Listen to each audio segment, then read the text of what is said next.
Hey everyone. So thanks for sticking around for the last and final panel here. Of course, it's going to be the best panel, so you made a good decision staying. Sure, why not? So I'm Nick Diakopoulos. You're signed up to hear about algorithmic accountability in action for the next hour. I'm just going to do a brief little intro of this topic. We have some great panelists with us today. They're going to give some shortish presentations, and we'll have some time for discussion and open up to questions. This is usually a topic that generates a lot of interesting questions, so we want to make sure we have time for that.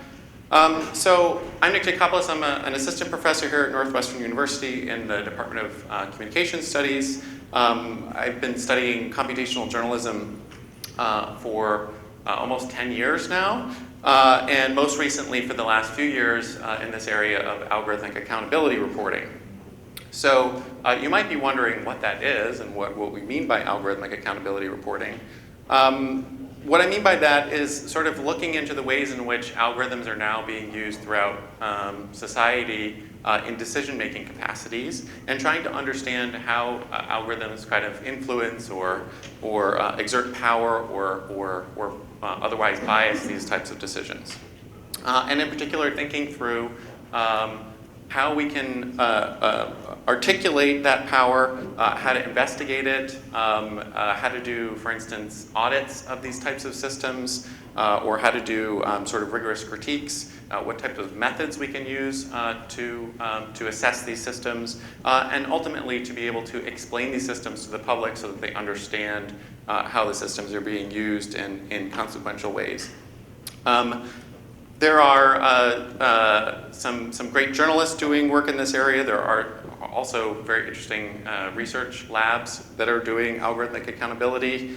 So sort of another area where there's a bit of research and a bit of journalism happening in this domain, and also occasionally some collaborations. So without further ado, we have three great panelists. We have Lauren Kirchner, who is with us from Publica. She's on probably the most prolific team of investigative journalists in terms of algorithmic accountability reporting. We have Daniel Trielli, who's a PhD student at Northwestern University, has done some really interesting studies, for instance, of Google search algorithms and assessing those.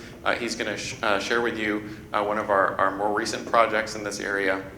And then we also have Rachel Goodman, who is with us from the ACLU, the American Civil Liberties Union, to tell us about some of the sort of legal challenges and legal issues that come into play when journalists are trying to do this type of work. Okay, so I'm going to get out of the way, and I'm going to let them do some presentations, and then we'll get over into the discussion. So, Lauren.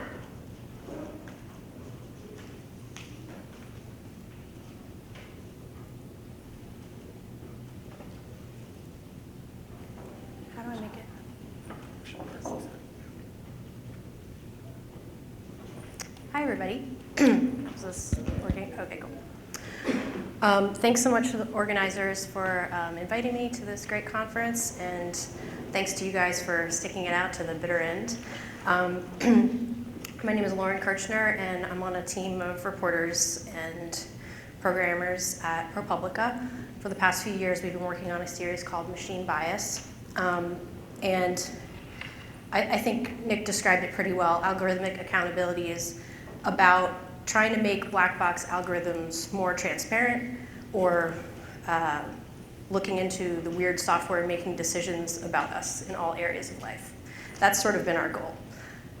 So my PowerPoint skills leave much to be desired, but here's my depiction of one type of data story, just for contrast. In a simple sort of daily data story that a reporter might do, you might receive a data set, and you might analyze that data very quickly and add some reporting and context and get your story. So an example of a story like that would be about a jobs report. So in this type of story, the data is given to you, and the challenge is maybe putting your own spin on it, trying to find a new thing to say about the same data that everyone else has and everyone else is looking at. But here's the type of data story that we do at ProPublica. It's much more time consuming, it's much more painful, and but it can be really rewarding. That guy at the end is Joseph Pulitzer, because why are we lying? That's the goal of every reporter's life, sorry. It just is. But the key here is that for this type of story, you don't start with the data, you start with a question. And one big challenge out of many, many challenges for this type of story is getting the data. And it involves also a lot of failure. That part where I have failing, I don't want you to think that that means that failure in the sense of not reaching the hypothesis that you start out with, but failing to come to any conclusion at all. That failure can come from getting the wrong data, failure to get the data at all. Maybe the data comes to you and it is a total mess. Maybe you interpret it incorrectly and you forget to factor in certain things. But each time you have to sort of go back to the drawing board, and that's why this is such a complicated process. It's why this type of story takes so long. And then it also involves reporting at the beginning of the cycle. That can help you figure out where the data is, what data you might need to be able to answer the question that you're starting out with.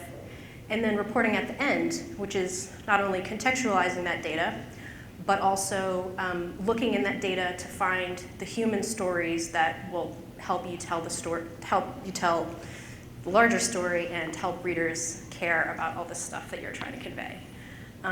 It also involves, if you're at ProPublica anyway, it always involves going to the stakeholders, going to the targets, for lack of a better word, of your investigation to present your findings before publication and saying, here's what we found, tell us why we're wrong, no surprises here.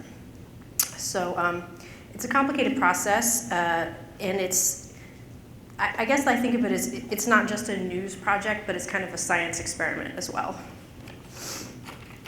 So I wanted to talk about, just very briefly, some of the stories that we've done. The first story that we put out for this series was about risk assessment software.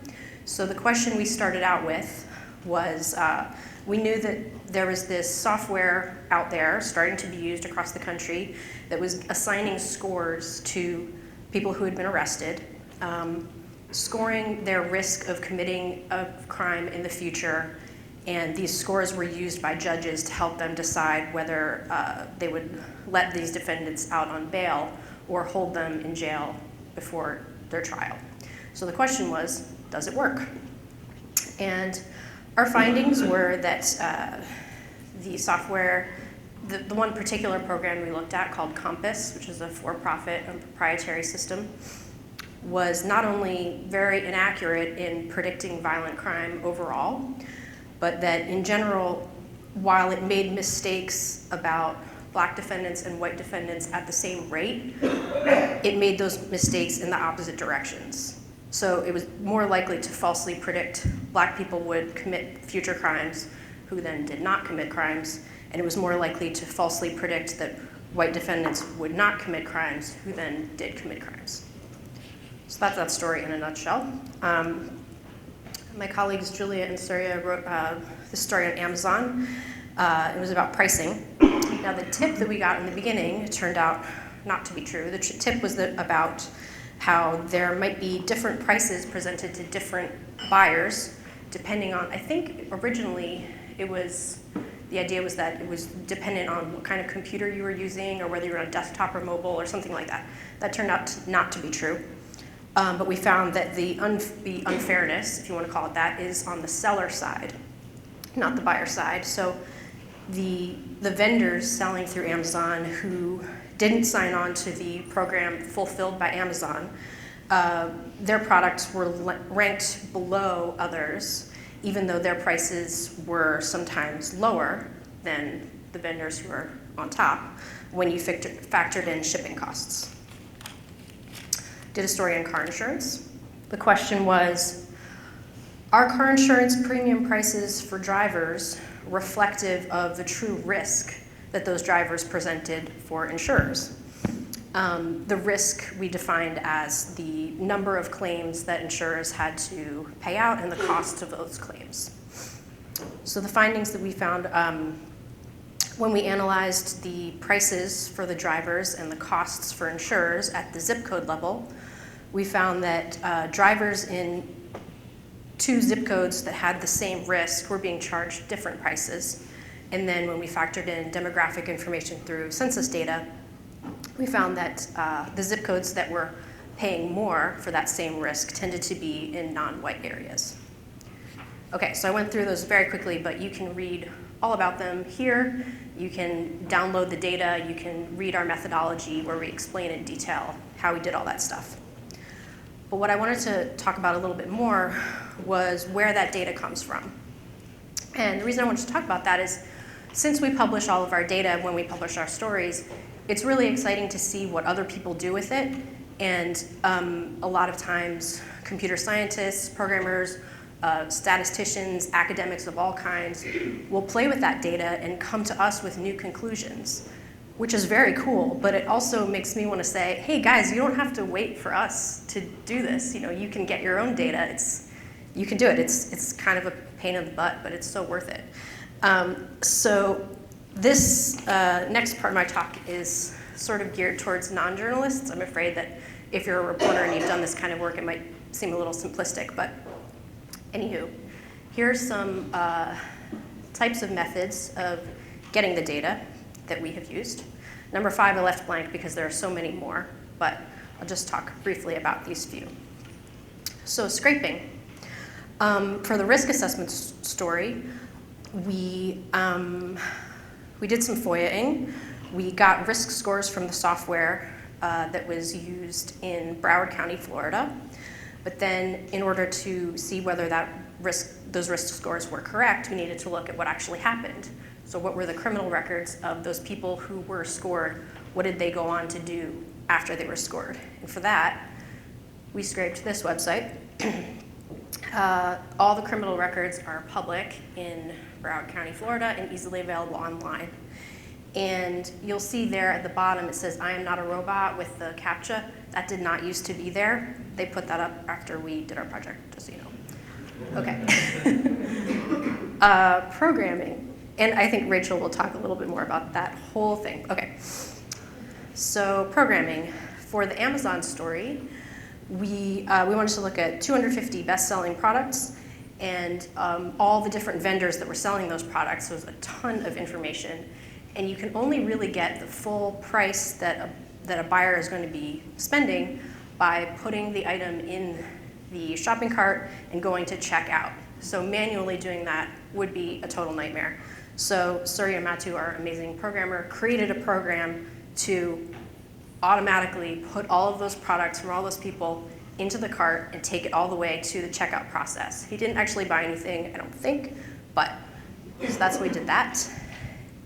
Number 3, slightly less accessible to your everyday researcher, but you can pay a ton of money to get a lot of good stuff.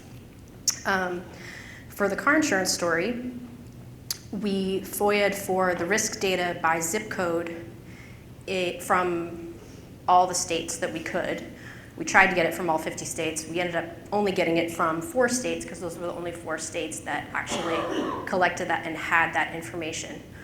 But we paired that with the price of premiums in those zip codes, which we got from 2 databases. I forgot to make a slide for the other one, but one database is S&P Global Market Intelligence that had all the car insurance rate filings. That's a database used by car insurers to look at what their competitors are doing or whatever. And then we got quotes from Quadrant Information Services. That was only possible because our partner, Consumer Reports, generously agreed to pay for that. Then there's FOIA. Okay, so a lot can be said about FOIA, but I would encourage everyone to try if you haven't done it. Don't be scared. Every government entity has a FOIA officer. You just need to figure out who they are and you make them your best friend, basically. And here's how you find them. So we went to Broward County. You scroll down. There it is, open government. Boom, click it. How to request public records. That's the beginning of your fight. The Illinois Department of Insurance did this for all 50 states. Where is it? There it is, Freedom of Information Act. You can always find out where it is. That's their instructions. Okay, I'm probably running out of time, but briefly, a few FOIA tips. Anyone can do it, everyone should try. Send these requests at the very beginning of your project because they take forever. You may need to refine this stuff later. Remember what I said about failing. You may find that once you get the data, it's a mess, you don't understand it, it's labeled weirdly, it's vague, whatever. You might have to go back a million times to the person you got it from and ask them to explain it. All the more reason to start early. Be specific, be as narrow as you can, because the broader you are, the longer it takes for them to even acknowledge your existence. Stay organized. I recommend keeping a spreadsheet where you keep the contact information of the FOIA officer, the tracking number, any other information they send you, the last time you bothered them, when these things are due. And if you have all that information, it can help you to be annoying. You gotta go back to them a million times. Do not let them ignore you. Be polite and persistent. It's their job to answer your questions. And it's your job to ask those questions. And be skeptical. Like I said, the data that you get might be a mess. And you're gonna need to do a lot of reporting to figure out exactly what you're looking at. And also try to remember not to jump to conclusions. As was discussed in the last panel, the Stanford project, that project could have stopped at the conclusion that non-white drivers were being searched twice as often, but that's really just that's the first thing that you see, but it's important to keep going and keep questioning that data and question your own assumptions about it. Lastly, ask for help. If you've never done a FOIA before, or if you've done a million but you're stuck, there are a lot of great resources out here. These ones that are all listed one. Sorry. They're all number one on my list. I guess that's what that's all about. These are geared towards journalists, but you don't have to be a journalist to read them. So figure out what you want to do and go for it. That's the end of my talk. Thank you very much.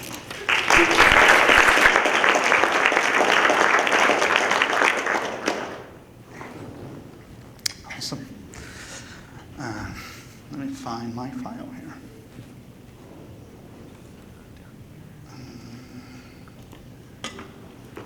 Right here. Okay.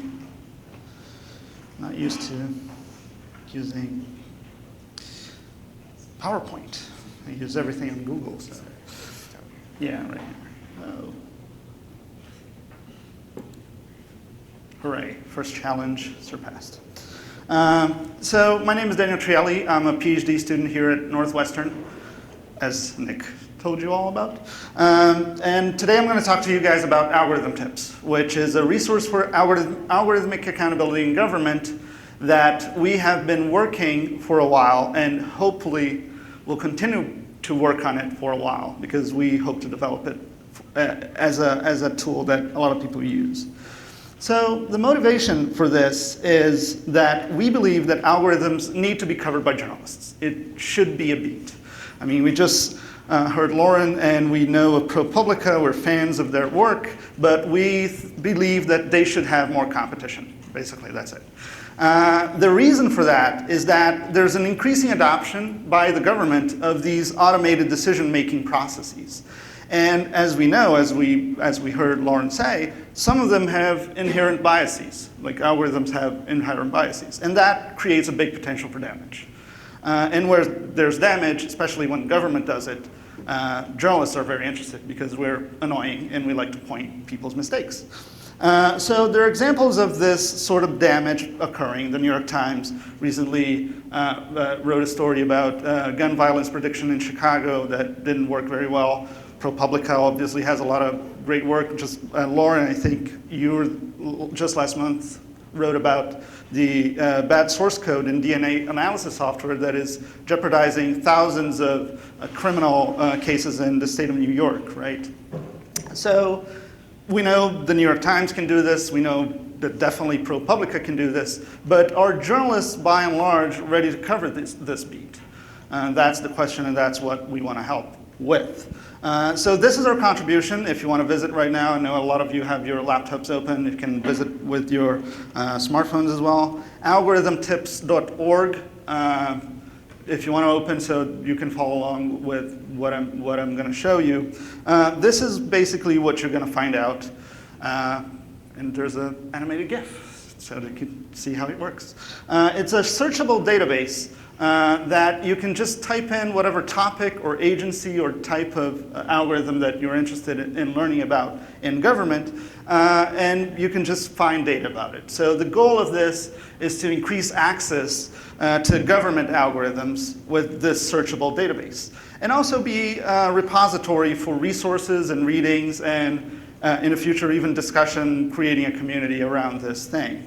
The idea is we want to serve as a starting point on algorithms, on investigations about algorithms. So like this is going to be like the first step that a new researcher or journalist takes in this process. So I just want to show you an example of an entry in this database. It's one of my favorite entries because not only because of its cute name, which is Gary, but also because it's an interesting application. This is an application that was developed by Purdue University and endorsed by the Department of Homeland Security to local law enforcement agencies. And what it does is it uses image recognition software to determine if a tattoo or a graffiti is gang-related, so that local law enforcement can just use a mobile app and just detect, yeah, there's gang activity here or in this person. And the reason I want to show you this is because I wanted to show you guys the fields that we kind of use. We have a description of the algorithm. We have justification of why we think this algorithm is important or might be newsworthy or might be interesting for a researcher. There's a topic field, jurisdiction, government level, agency, proprietary or not. Does this algorithm belong to a company? Because if it does, then there are questions of how accessible the data about this algorithm is, because it might be behind a black box that is unfoyable. Who is the creator or vendor? When was it deployed? And what's the adoption stage? Is it actively used by government? Does government endorse its use by hospitals or local law enforcement or agencies or whatever?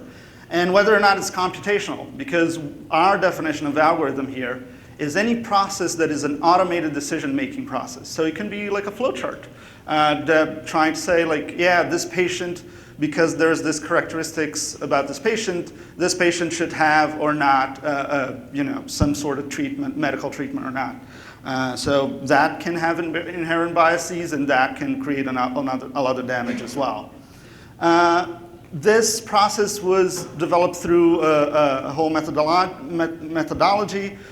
First, Lawrence said all those great things about FOIAing things and buying things. We actually decided to go through another route, which is targeted web searches to try to find the breadcrumbs or the paper trail of these algorithms. So we developed a way that we can search government domains in search of these algorithms. But that creates a nomenclature problem. Not all algorithms are referred to as algorithms. Maybe they're referred as predictive analysis system or scoring software or whatever. So we developed initially 61 search terms to kind of encompass all this corpus of talking about algorithms. And then we developed also methods of expanding that list using a programmatic way, and also reducing that list by removing search queries that didn't have a lot of yield. So it was an iterative process of creating a nomenclature, a glossary of algorithm terms. That yielded a lot of links.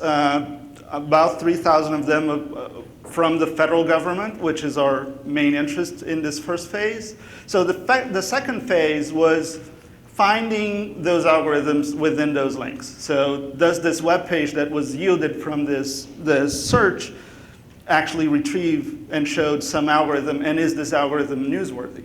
And to define newsworthiness, we actually went to journalism scholarship and literature to say, okay, why are things news? And we applied them to the topic of algorithmic accountability. So that yielded in total 228 links that showed 159 different algorithms. And this is where the database is right now. There's a lot of different algorithms, but it's still a process that, we filter out a lot of those links. And the third phase was augmenting that information. So going through the documentation and trying to fill out those fields, showing, which agency developed it, which company developed it, what does it do, and then going through again that filter of newsworthiness to see what are the possible problematic effects of that algorithm. So whether or not this algorithm is newsworthy or not. I mentioned a little earlier about the community engagement objectives that this project also has. So if you look at the website, there are two elements of engagement with community, which is the first is submit a tip. Maybe we missed something. Maybe you know about an algorithm that we don't know. There's a Google form you can fill out with a link and a description of what it does, and we can take it from there. And there's also calls for volunteers. If anybody wants to help analyze those links or making international versions of this database, you're more than invited to do so. And that leads me to the future work that we want to do. So there are a lot more tagging and finding to be done. And we're developing right now crowdsourcing methods to do that. We're validating those methods right now. Can the crowd find an algorithm in a government web page or a 90-page government PDF or something like that? We have to develop instructions of what do we mean by an algorithm and things like that. And so we're validating those methods right now, because hopefully, in the end of the day, we can automatize that process further. So create a scraping tool that just scrapes those websites, feed it to Mechanical Turk, and have the crowds analyze it. And then maybe even developing a way to automatize that tagging as well, so getting rid of the crowds altogether. And through that process, we hope to expand that inward in the United States to states and municipalities, and expand that outward to international versions of this database. Well, we speak English, I speak Portuguese because I'm from Brazil. The team doesn't speak French right now, so we can't really look for algorithms in France. So if there's a volunteer out there who speaks French and is interested, we're interested in that as well. And also, there's a larger discussion, which is this whole process, this whole method, we deployed it to try to find algorithms in government pages. But we believe it's also adaptable to other types of documents and information in other types of websites. So maybe there are other types of documents that people are interested in, and we can go through that process of creating queries and targeting web searches and things like that. So this is Algorithm Tips. Please visit it. Please send us an email with your criticisms, your suggestions, and we're planning on sticking around with this project to help out creating algorithms as a beat. So there you go.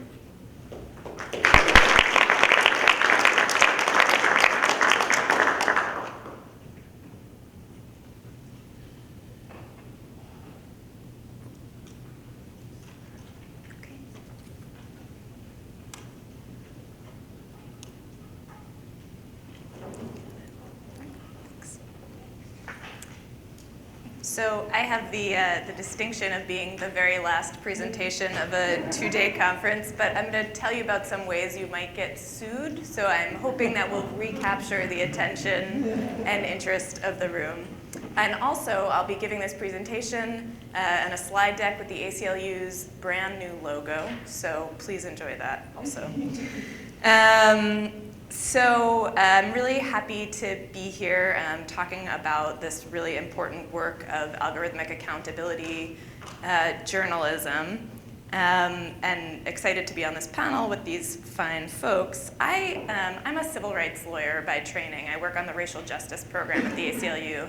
And I got into thinking about these issues because I've been thinking for a number of years about how we're going to bring the important protections of the civil rights laws into the digital world. And so we've heard a little bit about discrimination in policing and the criminal justice system, which are huge problems and problems that in many cases violate the Constitution, but we have this whole other ecosystem of anti-discrimination law that applies to the private sector, right? And there are largely sector-specific laws. That's how we do this here in the US.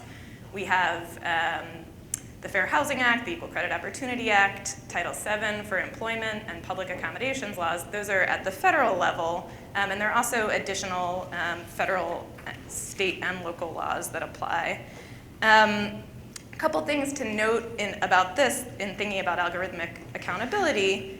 Most of these laws prohibit both intentional discrimination and what we call disparate impact discrimination. So that's in the universe where you don't have to show that anybody was intending to disadvantage people of color or women or people of a certain religious group. You can just demonstrate discrimination by showing that a particular policy or practice had a disparate effect on that group and wasn't sort of strictly necessary. And so that disparate effects liability is a lot of what we're probably looking at in the algorithm context. So for all of these laws, particularly for the Fair Housing Act, testing is a huge part of the enforcement tradition of these laws, right? So since really the Fair Housing Act was passed in the wake of Martin Luther King's assassination, we figured out that the way to figure out whether housing discrimination exists is to send paired testers in, right? A black tester and a white tester ask the same with the same application, ask the same questions of a property manager, and if they get different answers, that's sort of how you demonstrate discrimination.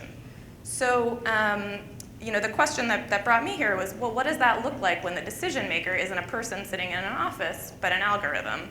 And how are people thinking about how we're going to enforce those laws going forward? I like to show this image just to sort of set the stage. The Fair Housing Act and all these laws were aimed at being desegregative, right? But in this targeting, predictive analysis universe, it's all about sort of dividing and targeting and segregating us, right? So even before thinking about the nuanced reasons that data is biased and algorithms often come out reflecting disparities, we can just see that the notion of prediction in this data-driven way is sometimes really in tension with the goals of the civil rights laws. So what would it look like to do this kind of testing online? I didn't have to come up with that because some smart researchers had already been thinking about it before I was.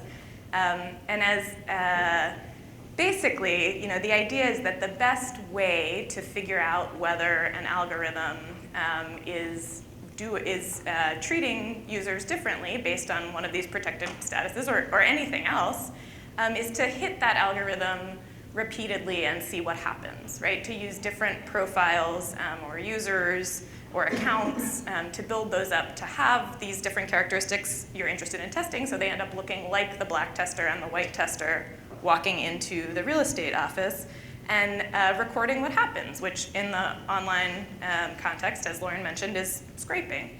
But there's a problem here, right? Which is that most websites prohibit scraping in their terms of service, and they also tend to prohibit other important techniques in this space, like providing the website with false information, creating multiple accounts, things that, while maybe not intended to impede this kind of pro-social research, really have that effect. And that gets even scarier because of the existence of the Federal Computer Fraud and Abuse Act, which is an old anti-hacking law which has some applications that I suspect we'd all agree are legitimate, but it also includes this very, very vague provision that, without any requirement of damage, prohibits accessing a computer without authorization or in a manner that exceeds authorized access. And the Federal Department of Justice, as well as some judges, have agreed that accessing a website in a manner that violates its terms of service counts. So there is potentially both criminal liability and civil liability for this kind of violation. This caveat comes up later in the slides, but I want to say it so no one gets freaked out now. No researcher or journalist has ever been prosecuted under this statute, so don't stop doing your research right now. That, it's out there and it exists as a weapon, and we want to make that weapon go away. So we brought a lawsuit, which filed against the Attorney General of the United States, who at the time was Loretta Lynch, is no longer Loretta Lynch. So it's Sandvig v. Sessions, and our plaintiffs are 4 researchers associated with universities and a media organization, which is, I should have just written for this journalistic audience, First Look Media, the parent company of The Intercept. And we challenge that exceeds authorized access provision as a violation of the First and Fifth Amendment. The government is basically trying to get out of the lawsuit by saying, well, there's no real threat that we're going to prosecute these people, even though we're not going to promise you that we never would. So we're arguing that issue in court next week. We should have an update. In the meantime, I am legally and morally obligated to give this caveat, which is that I'm talking about this particular kind of federal liability. Some of what I'm going to say I think applies to all kinds of legal liability, but if you're undertaking a project like this, it probably does make sense to talk to a lawyer because laws vary state to state, and depending on what your investigation looks like, there might be other issues that come up. So, as I said before, there haven't been prosecutions in this posture. One other thing to think about is that the statute also provides for civil liability, meaning that the target of an investigation could sue. They would need to claim to be able to say that you caused $5,000 worth of harm in order to bring a civil suit. But some courts have also said that that $5,000 mark can be hit by the cost of investigating what happened. So it may or may not be a meaningful constraint. So what can you do if you want to do this really important work and you don't want to get sued or end up in a federal prison? First, I think one thing that's really important to keep in mind is that the less harm you do to the target of your research, the harder it is to make out any case and to sort of stir anyone's anger. So that means paying really careful attention to the kinds of loads you're putting on a server if you run a scraper, trying to run software at off hours rather than trying to do everything all at once on a tight time frame, spreading things out, and generally being careful about, as a technical matter, are you interfering with the way their servers are running? Second, I think you can get a lot of protection from publicity potentially. So if you are associated with a big outlet and you're trying to sue, or I'm sorry, that's what I do. That's not what you do. You're trying to investigate, an entity with a big public profile that depends a lot on consumer trust, and you're going to be able to write a story saying, hey, this, Facebook or LinkedIn or Airbnb is engaged in this discrimination. They're probably not going to turn around and sue you because they're already going to be in a PR hole, right? And suing you would make it worse. That might be less true when you're talking about actors that are a little shadier or a little less in the public view, so consider that too.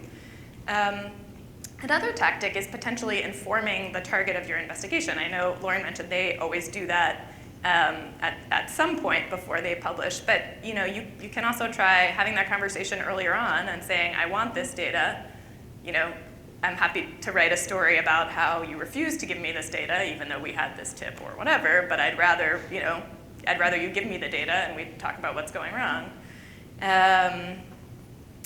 And then because there is this really robust history in the law and in the statutes of support for this civil rights testing, the more a project you're engaged in looks like enforcement of an existing civil rights law, I think the safer you would be from any threat of litigation, because, again, because this really is an online analogy to work that's been not only allowed, but valued and validated by the courts and by Congress over time. And I also want to say that we'd love to hear from folks who are trying to do this work and worried about these legal issues. And we'd really like to stay in touch with this community, because we think this work is absolutely vital, both for civil rights and more broadly for the question of sort of people's sense of empoweredness in an increasingly incomprehensible digital landscape. So that's it. Please get in touch. You can follow the lawsuit if you're interested. Take care.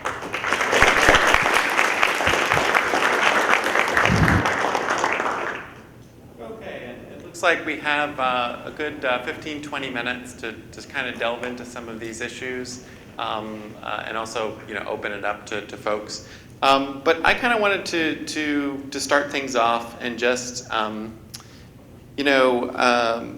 since we're at Computation+Journalism, I almost feel obligated to ask this because there are many technologists in the room, and there's interest in building tools or maybe platforms, as Jonathan was arguing. But in terms of the challenges that there are to doing this type of work, are there tools that you feel like would really kind of lower the amount of effort that's involved in doing this kind of reporting? Is that one for me? Well, I think each story has its own particular demands.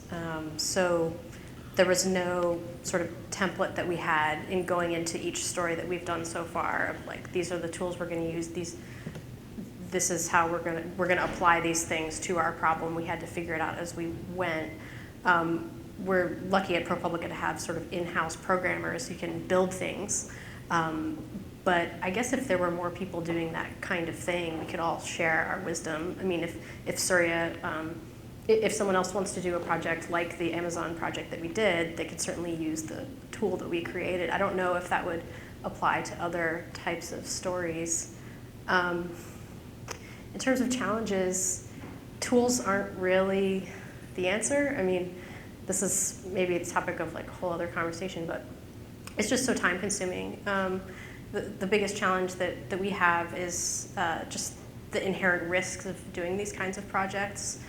It can be a hard sell to editors to say, we're going to undertake this project. It's going to take 6 months or a year or 18 months, and we might not find anything at all. I mean, that's crazy, right?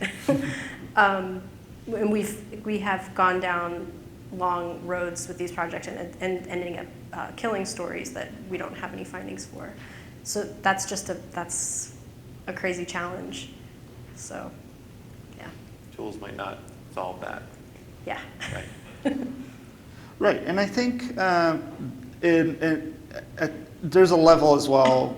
I mean, you don't have to be a doctor to be a journalist that covers medicine and health, right? I mean, there's also an element of the toolkit for a journalist maybe is have a conceptual mind of what you're covering and knowing what questions and what possibilities can arise, more than actually knowing, when we talk about algorithmic accountability, the CS folks might come with a view of, auditing algorithms and, creating code to actually retrieve stuff out of those algorithms.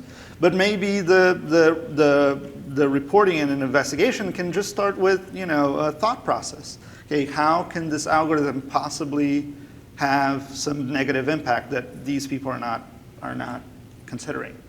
So. Yeah, and I just add, I think, visibility is a huge part of the problem, right? And I think that's, what your project, Daniel, is aimed at getting at. And it's easier with algorithms that are employed by the government because there is some kind of public-facing paper trail, which is why I think, that's been where a lot of the exciting work has happened. But I think a lot of the tools that have huge impacts on people's lives are operating in the background of their lives and not at necessarily a huge moment of decision like you're going to jail or not going to jail, but are just subtly steering you around the universe and figuring out where the pressure points are and where even to look, I think, is a big part of it. And also, like, maybe I was primed by the previous panel about the gap between reporting and research, but also there are interesting tools in terms of visualization, because algorithms can be complex things. So maybe there are tools to publish and explain in a data viz model what an algorithm does. Like we heard about some tools about that yesterday with IDLE and things like that. Maybe there is a challenge in presenting what an algorithm does to the reader, and visualization tools can help with that. So maybe there's a role for tools in this after all. Yes, So yeah. don't there give up, is. technologists. Maybe Yeah. you can build some data viz Definitely. capabilities to help with this. So I kind of wanted to dive into this because there have been some good stories both in investigating sort of algorithms and used by industry as well as by kind of the public sector, governments. I know ProPublica has kind of done stories on both sides of that. There have been research papers looking into, Uber biases or search engine biases. But what are kind of the differences in the way that we should be approaching these different kind of shades of algorithmic accountability? Are there different challenges? There's definitely different challenges for algorithms used by governments and algorithms used by private companies. If it's being used by a government, then they're beholden to public records laws, but the FOIA system is broken and it's getting worse. It's a total disaster. It also costs money. I mean, I should have mentioned that in my talk. Even though you have a right to request whatever records you want, sometimes it is really expensive to get those requests processed. So that's an obstacle as well.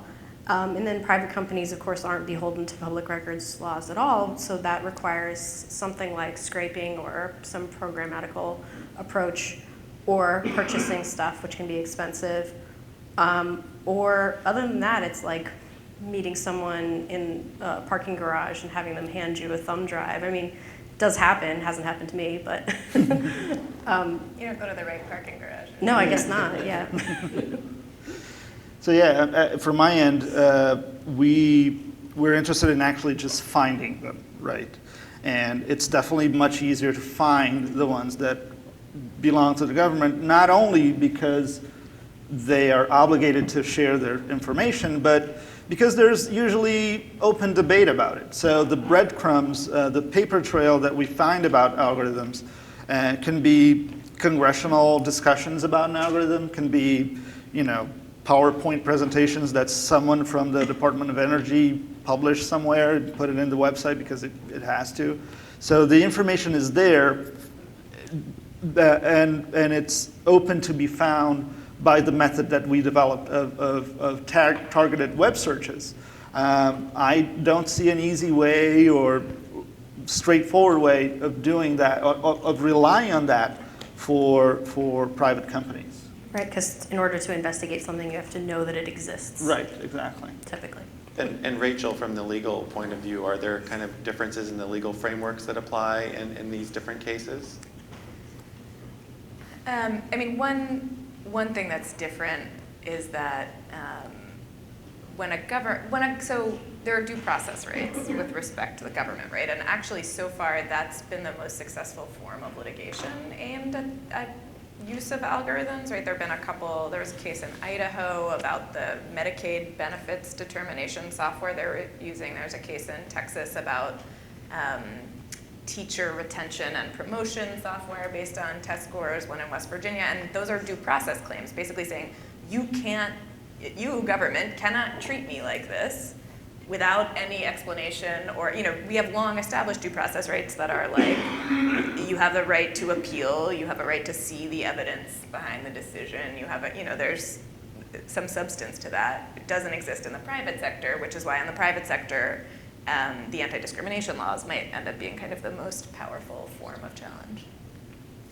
All right, I think we have some time to open it up for questions. Do we have a few here? Yeah? One way in the back. Yeah.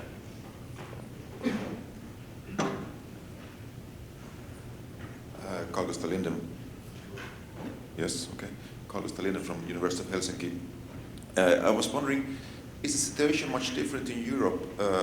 With the general data protection regulation means that companies and authorities should explain to citizens or regulators how their algorithms work. And this comes into force next year. So American companies will probably have to do the same if they're operating in EU. But is this something you've been thinking about?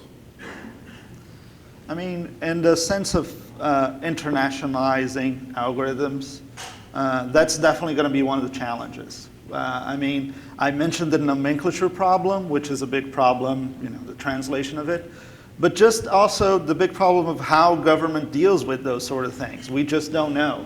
So that's why we're also interested in reaching out to international experts about it. Experts in not even experts, but researchers in those countries, so that we can kind of discover how that topography works and what are the requirements. And maybe in other countries, the challenge is not even finding those algorithms, but maybe explaining in more detail what they do. Maybe the challenges are different. So maybe we can discuss that when we internationalize our tool, definitely. I mean, I think one of the challenges is also just the expectations may be different in different jurisdictions for, due process or, the particular laws that apply for discrimination. Anti-discrimination might be different, and that might kind of shade, the types of stories you're able to find or how far you can push those. I saw some other hands. If we can go back up here, and then here. Yeah. Okay, so it's a question for Rachel. I can imagine that there are good reasons. I could imagine there are good reasons why it is illegal for hackers, for example, to break into websites that have private information, and we don't like that. So I'm curious about what is the goal here. Is it just to carve an exception for, let's say, journalists and researchers, or is it like to completely get away with the protection of of websites that have some terms of service that forbid certain usage? I'm just trying to understand if you're trying to find some kind of a way to have it both ways, or do you think that it's not possible? So a couple things. The Computer Fraud and Abuse Act has about 5 different subsections, and we've only challenged the first one, which is kind of the lowest level offense and the one that has no requirement of damage or harm done. So in any case where basically there are other subsections that deal with sort of the things we would be most concerned about. There is this question of what does it mean if there's a technological barrier that a website puts it up. So, same scenario, but now there is a CAPTCHA, and you find some technological way to defeat the CAPTCHA. That's a little bit of a different, we think, this is something I think that's still going to emerge, see a little bit of a different legal question, because it's a lot more like breaking into the website at that point. Part of the argument is this is all stuff that's publicly available. Any human could go and look at it. There's First Amendment and other problems with basically saying, but you can't record it in this way, that you could see it with your eyes, but you can't write it down. So part of an answer. We had another question over here.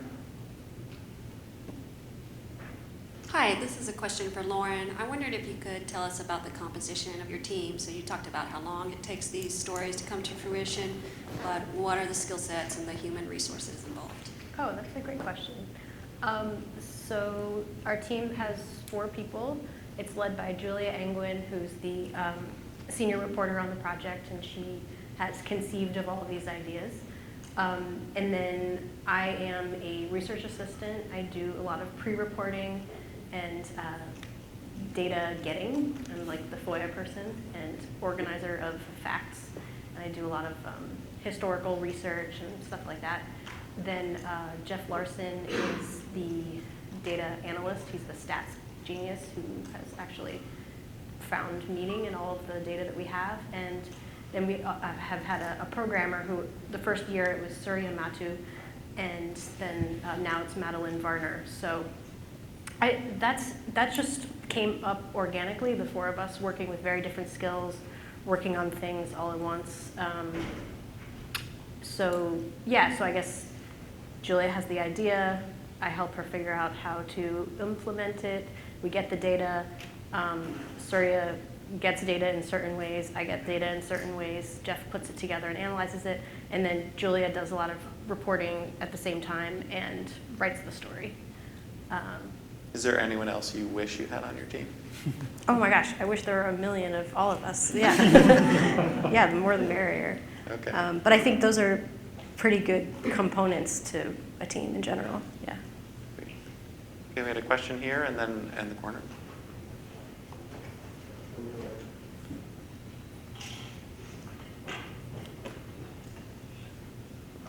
Thank you. I'm wondering if, Rachel, this is a question especially for you, if you could talk a little bit about the threshold that people should be aware of for what is discrimination. Like when you're looking at a whole bunch of data, like at what point should you be concerned? And Lauren, maybe you could address this too, because I'm sure you guys have talked about this in the newsroom.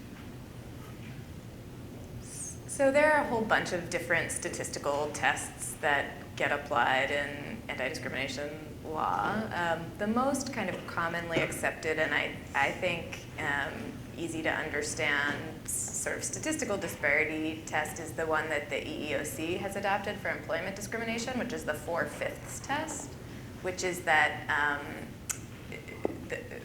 a particular group of, let's say, applicants for a job should be accepted at no less than 80% the rate of another group of applicants. And if those rates are different by more than that, then there's sort of an inference that there is some kind of discrimination to poke into, basically. And there are more steps to that analysis in sort of proving the discrimination, but that's the threshold. I think that's a useful frame in thinking about this stuff. I also think when we're talking about algorithms, the likelihood is that there's kind of a complexity and a nuance to the way different people are treated based on this huge ecosystem of personalization, that we might also want to think about different ways to talk about kind of, we use the language of steering in fair housing, right? It's not necessarily a binary decision where one person gets or doesn't get one thing, but that you might just be pushed in different ways through this ecosystem based on who you are, and that's harder to quantify, but also very interesting. Hi, this is a question for Rachel. So your warning was chilling for those of us who are teaching our students to scrape.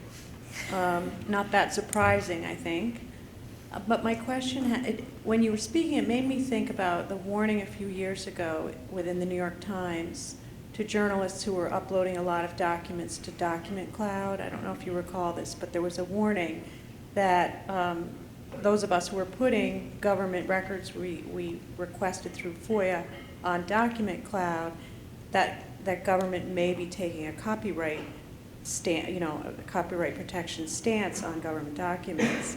And I wondered if you at the ACLU have heard any rumblings of aggression on copyright interests in government documents. I haven't personally. I'm totally not an intellectual property lawyer. That doesn't sound right to me because the records are public. Is that, we're talking about trade You would secrets think documents? that's why it was so scary, because, and if you guys Google, New York Times warning Document Cloud government records, what was scary is that there was a warning from a top editor at the New York Times to his newsroom about the fact that government was making rumblings about don't put documents up on Document Cloud, you might have a copyright problem, which was astonishing. So I just wondered if beyond the scraping issue, if the ACLU has heard any or felt any aggression from government on the copyright issue as well. So I'm not familiar with that story. I haven't heard that. And I should also say this is not a thing that's come up because we're scared about the Trump administration pushing back on anti-discrimination testing, right? This has really come up because we heard from researchers that they were getting nervous about this legal regime, and it's a pre-enforcement challenge because we want to just clear that hurdle away and let everyone rest assured. I'd love to hear more about it. So it sounds like a very ominous note to end the panel on, but Everything's maybe fine. we just need more algorithmic accountability reporting to push back against that kind of stuff. So we'll end there. Thank you.